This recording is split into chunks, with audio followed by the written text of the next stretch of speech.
still have to have the dollars allocated by department. Sorry.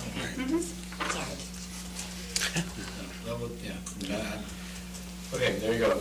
Jeff, your long-awaited thank you. I deserve no thanks. The department heads did the vast majority of the work, and Chairman Ferenzi was responsible for the impetus. I'm just the middleman. Well, okay, you were good at it. All right, thanks, Ralph. We may well reserve or come back to some of these departments that we just discussed today, but I really want to get out of the table a general discussion about the budget, and particularly the gap. And here's where I'm coming from. Basically, what I've distributed is a spreadsheet that Barbara did for me earlier in the week. And what this spreadsheet attempts to do, first of all, if you look at the right-hand column, the FY09 current revenue picture, the $79.2 million are available revenues. From that, townwide. From that, Barbara has backed out costs that over which we have no control. The non-discretionary portion of the budget is the column below that. The only element in there that you could argue is discretionary is our contribution to post-employment health. We can do that or not, but if we do it, it's non-discretionary. It's not, you can't, once you decided to contribute $500,000 to post-employment health, then you can't turn around and say, we'll cut 10% of it. So that's why that's there. Well, I don't think overlay is something you may not have control over it, but based on what the assessors said, they don't need $800,000 in their overlay. But that's the number that's. They have control. That's not, we can't go to the assessors and say, we'll cut 10% of that. Like 50%. Well, we can say whatever we want, but they don't have to do it. Let's just bear with me for the moment, all right? These are items that we're, in my view anyway, and that's my spreadsheet, are non-discretionary. So what we have is our net discretionary. This is the amount of money that we basically have to spend to fund the actual operations of the town and the schools. In FY09, it's not a whole lot more than we had in FY08. So that's the sort of first important concept. The next thing, now, let's just finish with the spreadsheet. The next thing that we need to do, and by the way, this spreadsheet assumes $1.3 million in free cash will be allocated to the operating budget. $800,000 that we put in there anyway, plus the $500,000 for the contribution to the post-employment health. So that $500,000 in the sort of takeaway column is matched by $500,000 in the revenue side. So $1.3 million of our existing free cash is already spoken for in this budget. And that leaves how much? We'll get to that. Okay.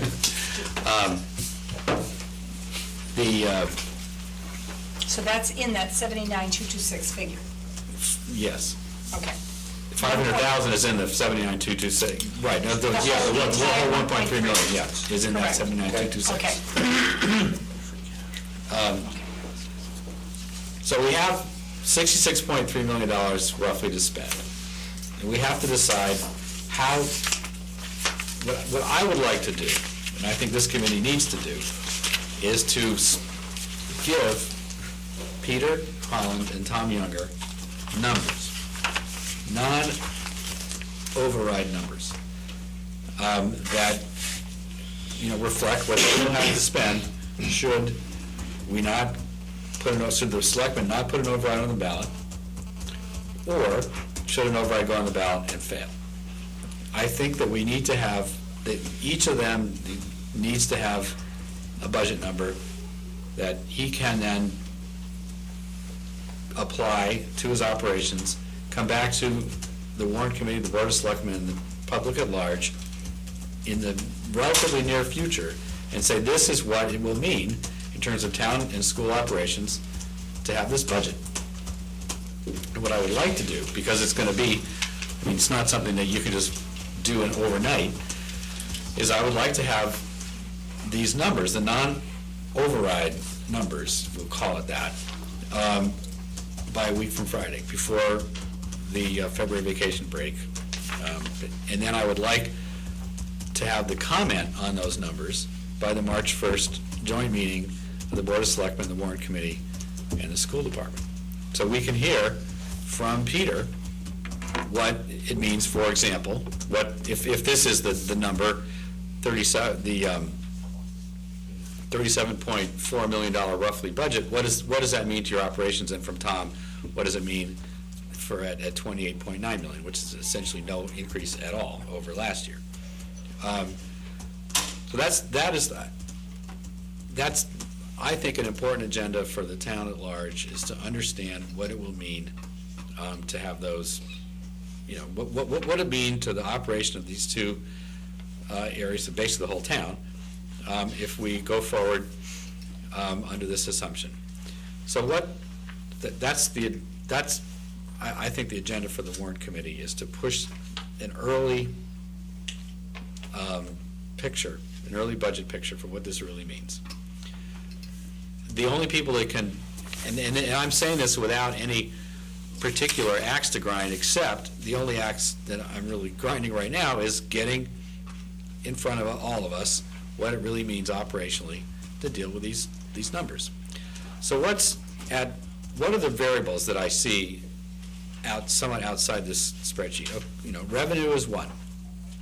Barbara's forecast revenues of $79.2 million are our best picture right now. It's conceivable that could change. And it'd be really great if anybody who has ideas for where new revenues could come from could step to the plate in the next week or so and be concrete about that. Because obviously, if revenues go up $1 million, then the deficit shrinks by the same amount, and we're in less of a problem. I don't know where $1 million is going to come from, but if there is a prospect of getting new revenues, we should know about it. So anyway, that's at play. Free cash is obviously an important variable. This budget assumes we take $1.3 million in free cash and apply it directly to the operating budget. I think our starting free cash is $2.9 million. So that leaves us with $1.7 million in free cash.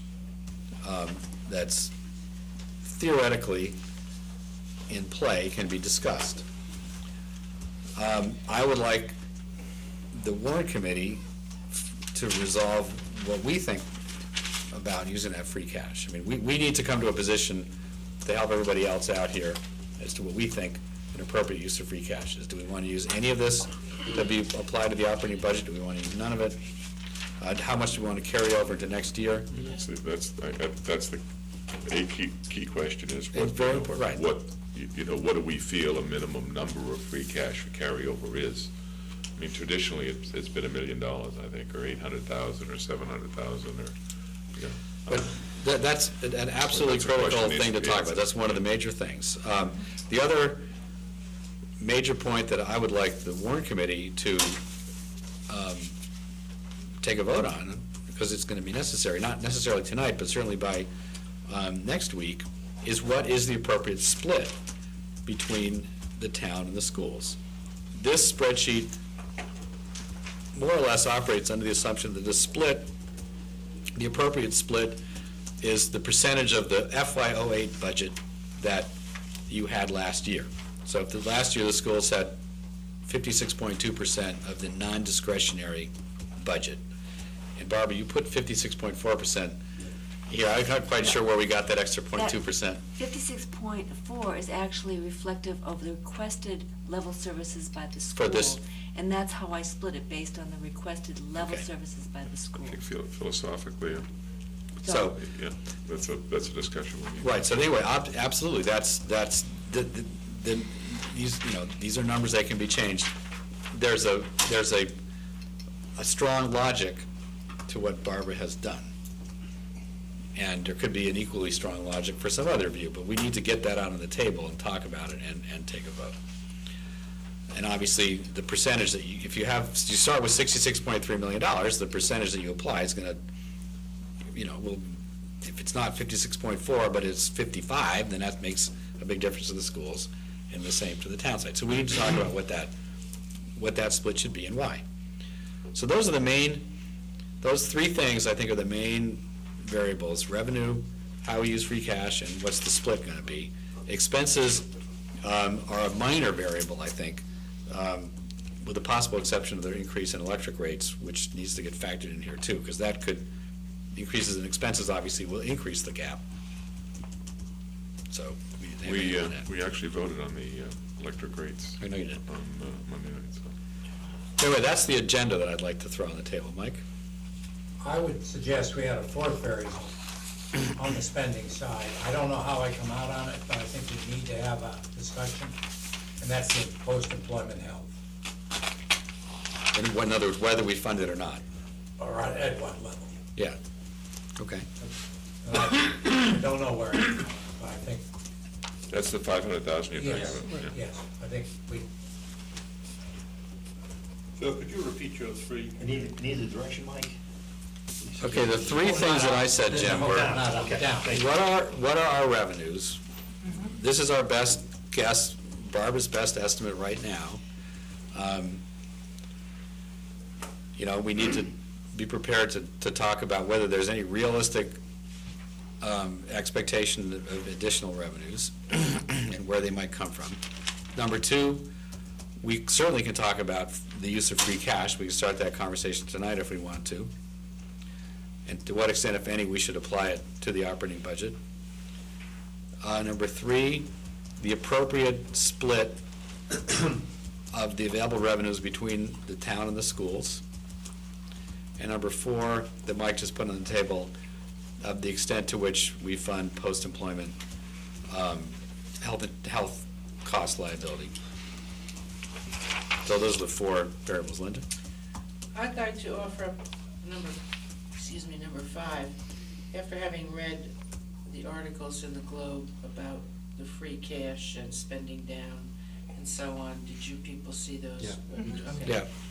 And so maybe Mr. Carmen could tell us what's a recommended level of free cash that keeps us out of paying extra interest? It's really not the free, it's a combination of free. The reserve. And reserves. Okay, And we've already committed to Moody's 10%.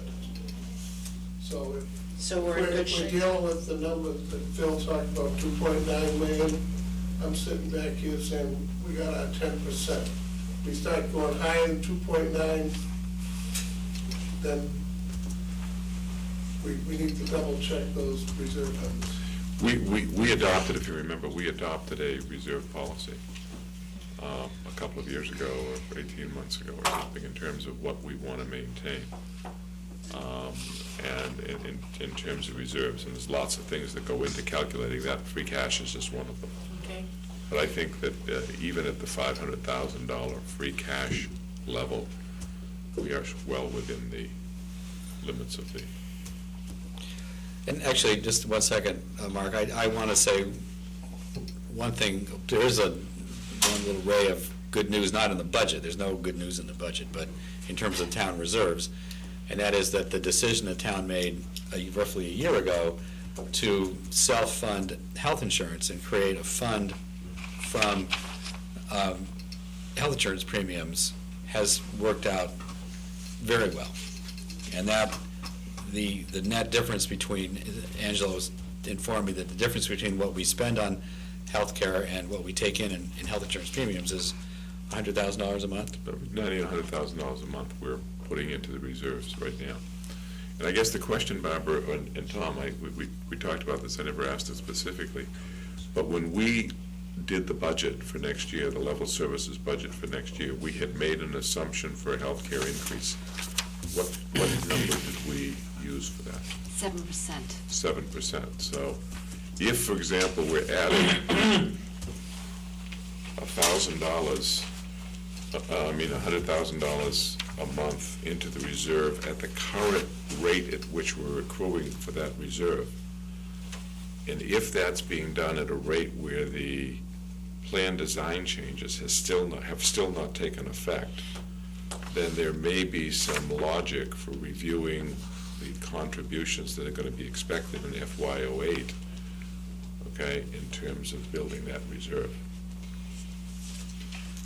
And I guess we've asked the consultant to come back and give us that feedback, is that correct? And I've also asked the consultant what the level of reserve we should have. And Right. she's getting back. What do we have to build that reserve to? That's, yeah. We had budgeted with the idea, and we were told that, and I got the distinct impression that we would not take advantage early on, Absolutely. the first several years Right. of projecting savings. But, you know, if you guys want to change that, No. I still feel that. No, I think that There was- we were not assuming, okay, we were assuming that we were gonna be able to build the reserves over a 2-year period, all right, to get to the reserve level. And Have what to I'm- have a reserve level by the end of June. Right, but I'm talking about a We- suitable reserve level, that we would get to the reserve level we needed to by the end of June, that's no problem, we'll be there, okay? But we also figured that we wanted to have a very conservative 2-year reserve level.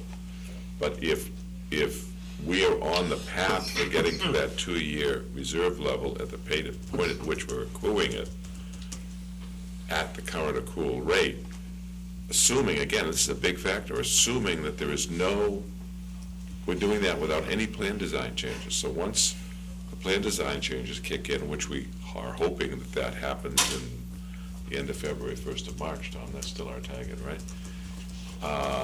Then the rate at which we accrue should just automatically increase in and of itself, because, you know, plan design changes will start to kick in, and we're not gonna be paying as much. So,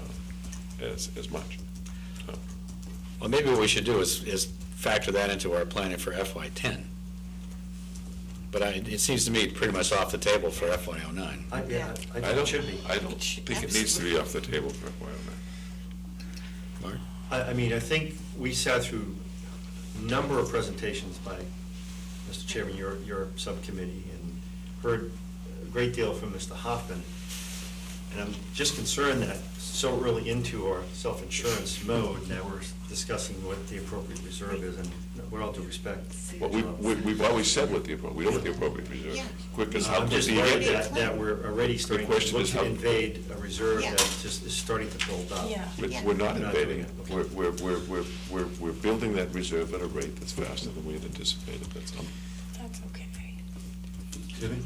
That's okay to build it faster than we you're still- anticipated. I don't have a Okay, problem. then I guess, well, I suppose it would be helpful to have a full discussion of this reserve thing, not tonight or next week, but at some point, prior to town meeting, when we're really taking a hard look at revenues for FY '09, maybe we should have a complete discussion of that. Mike is up next. Yeah, I'm sorry.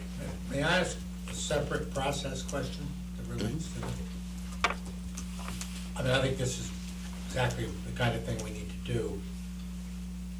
When do we, I guess the warrant committee making a recommendation, and then when would the selectmen, who have the power to do this, decide whether to put an override on the ballot or not under this scenario, the sequencing? I haven't got a specific date in mind, Mike, and there's, my reason for getting this out now is to move this forward, force that question out into the front, so to speak. You know, and to make everyone look at what we're gonna be doing in April town meeting, and at what point, if the selectmen decide to put an override vote on the ballot, when would that vote take place? It strikes me that April 7th is a little soon, because we're just talking about sort of getting the initial view of what it means on March 1st. Right. But I don't know, Angela, what do you think? If there's going to be an override question on the ballot, it will be on the April 7th ballot. At the April 7th, we're not going to have a special town meeting to vote an override, because that pushes off the whole budget process.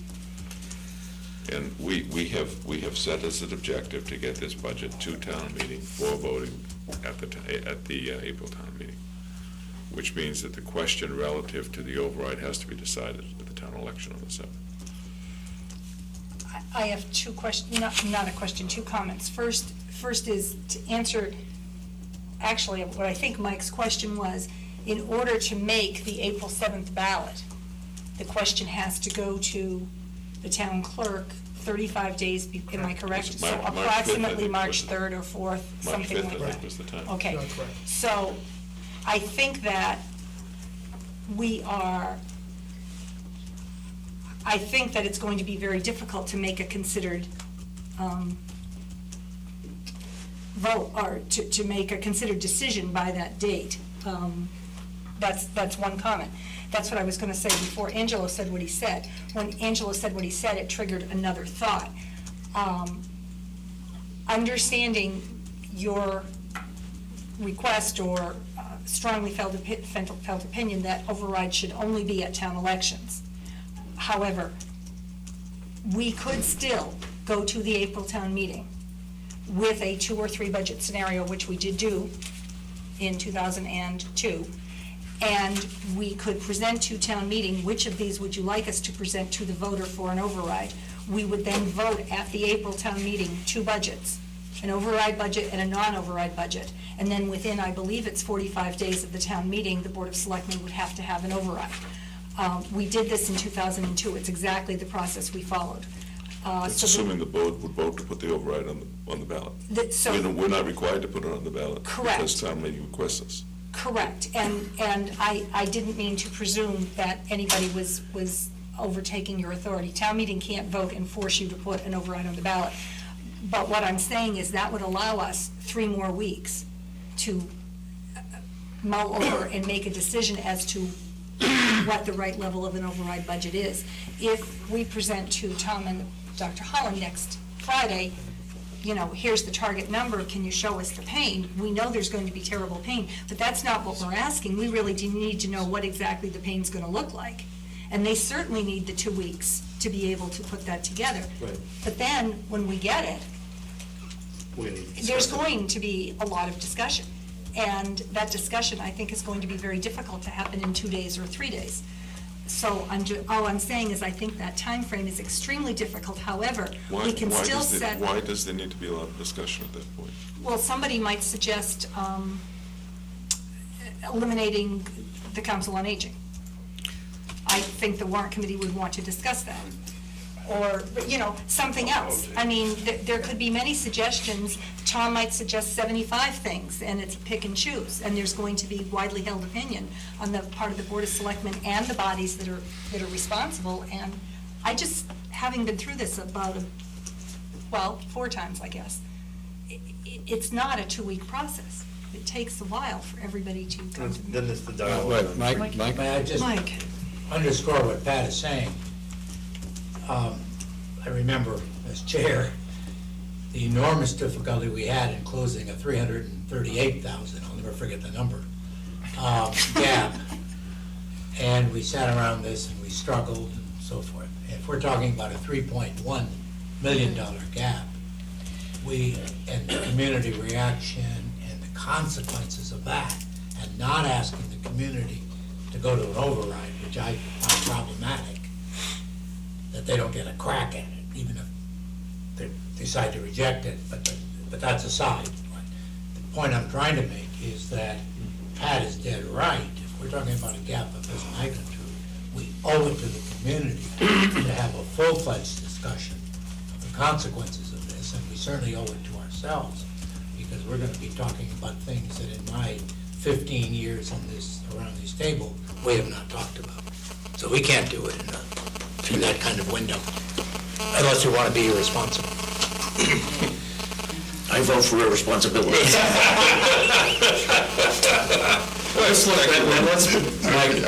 Let's back up a second here. Is the time frame that I outlined, I think that variables 2, 3, and 4, namely what we do with free cash, the split, and post-employment health, we can and should resolve by next Wednesday. Yeah, Right. agreed. Agreed. Those are all relatively easy. Agreed. So, okay, we can do that. Is that, I guess I think that's sufficient. And so that basically next Wednesday, assuming that the revenue doesn't change, Peter and Tom will have a clear instruction from the warrant committee anyway as to what the non-override picture looks like.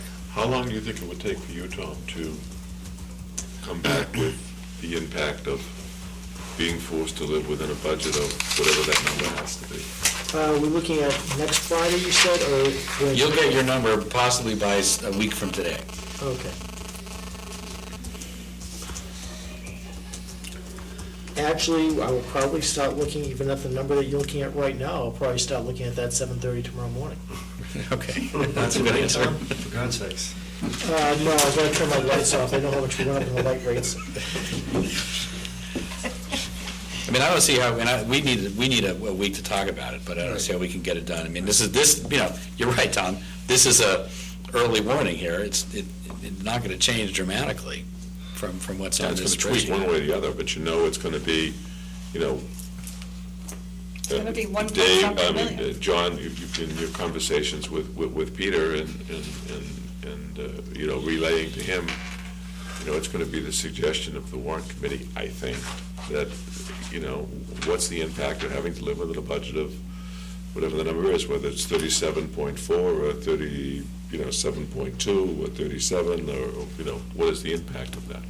Still the $3.1 million gap, depending on your items number 2 and 4, in free cash and post-employment health, that could be less than $1 million gap. Is that true? So that's like No.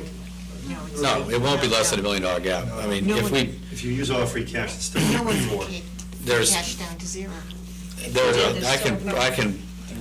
we can certainly have a little bit of a free cash discussion But even just like tonight. it's a wide range of pain from, Well, how we use free cash and the post-employment health contribution certainly has a big impact on the gap, no question about it. But that's one of the things we can resolve in a week Yeah.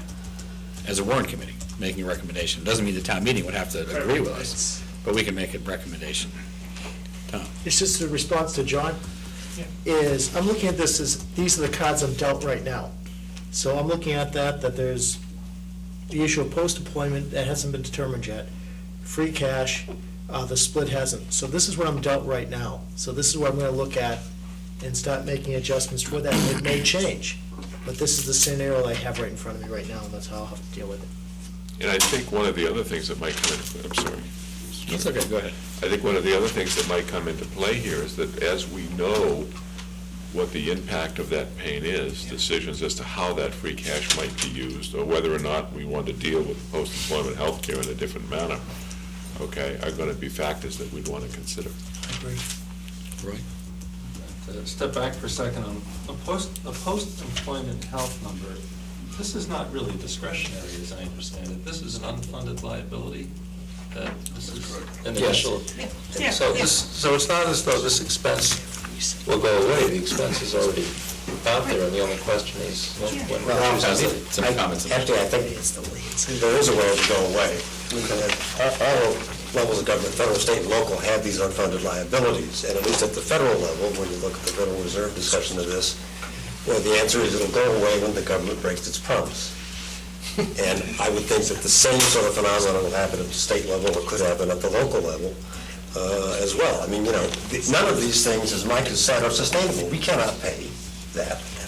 So at some point, rather than have the town go to the state and ask for assistance the way some other towns have done, or declared, under Chapter 9 bankruptcy, we will decide to break our promises. I think that's what ultimately will happen. Or change the promises. Change the promise, yeah. Just to clarify, the $500,000 is like a drop in the bucket. Yeah. Our annual required contribution after our last actuarial study was $11.6 million a year, of which we pay currently about 3.6, so it's an additional $8 million a year in order to meet our annual required contribution. All this does is show that we're paying attention to it, which AAA communities try to do. Liz, then, okay. If we're going to try to make a decision on that next week, it would be useful if Floyd could talk to the rating If we could have a view as to whether doing it or not doing it is likely to impact our AAA rating, that would be helpful. That was the reason when we talked about this last week, that was one of the reasons why we said that that was kind of a sacrifice for me to Right. stay in touch. Right, but the more, I think the question of doing it or not doing it, it's a discipline question. The amount, as Mike pointed out, to discuss that amount is one thing, but it's the discipline every year of doing something. And the rating agencies are gonna look at that and make their own judgment, saying, here is management of a town that is addressing a problem in front of it. Now, we might not have the funding levels be in front of it, but at least we're addressing that situation. And right now, of the 351 towns, I think there's only probably one or two that are addressing this. 5, Mike said. I think it's actually, 4 or 5. Mike said 5. Oh, is that the better information Mark? Just for purposes of additional information, and we may have already provided this, Barbara, it's just a redo of the reserve calculation, and where we might stand with that might be helpful. It was just circulated, I think. It was just circulated. You just circulated that?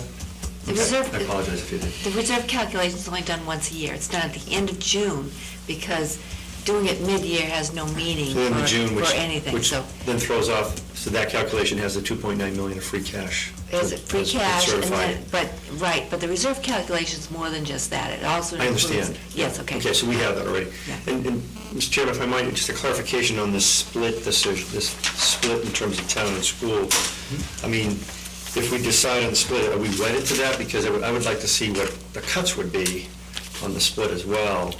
We have to have a starting point, Mark, so. No, so it's a starting point, so if that's the point you're making, then I agree, you have to start somewhere, but I'm not certain I would want to vote to say this is the split no matter what, and then discussion becomes a matter of how much free cash you use or OPEB. Let me be clear, what we need to do is give Peter and Tom a number, each a number, and I would like to, I said a week from Friday, but it's going to be, as all in practical matters, it's going to be next Wednesday. Okay. That's going to be based on a split.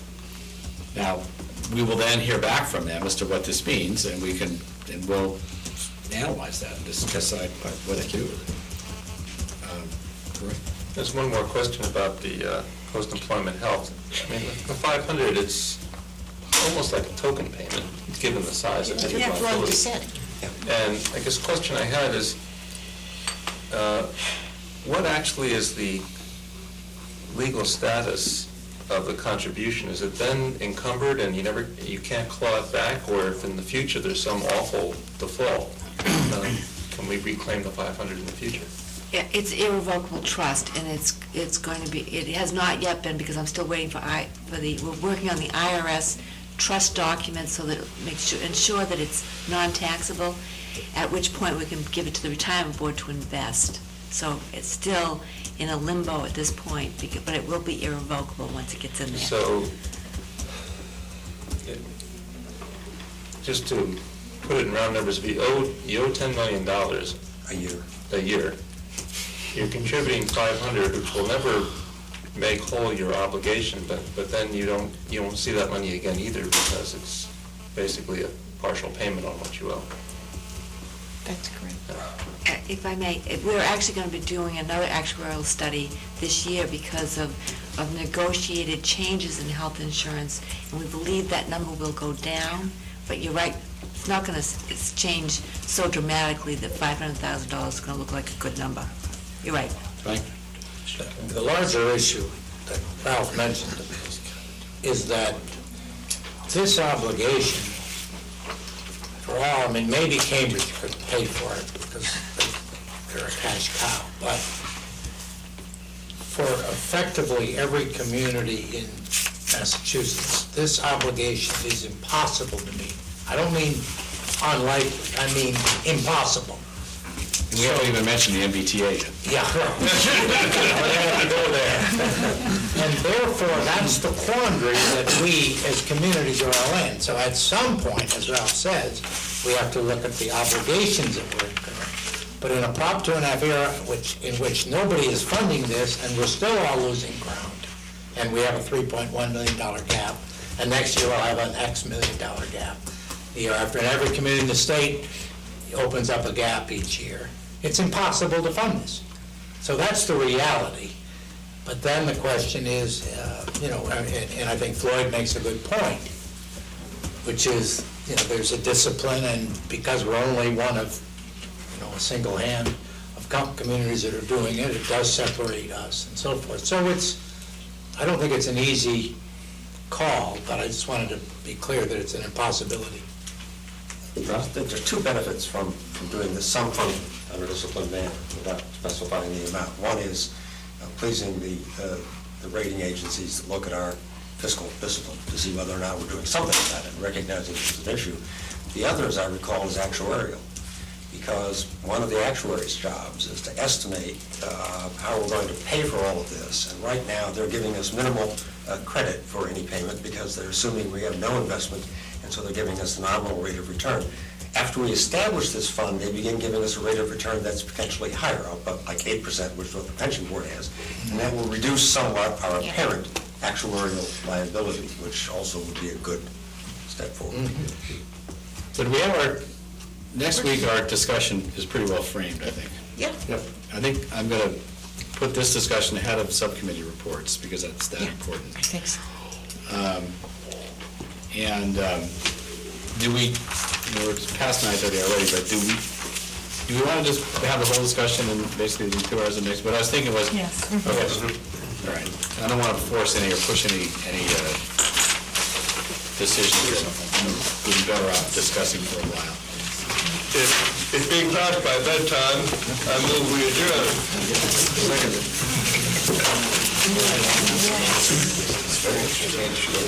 Well, Ross says,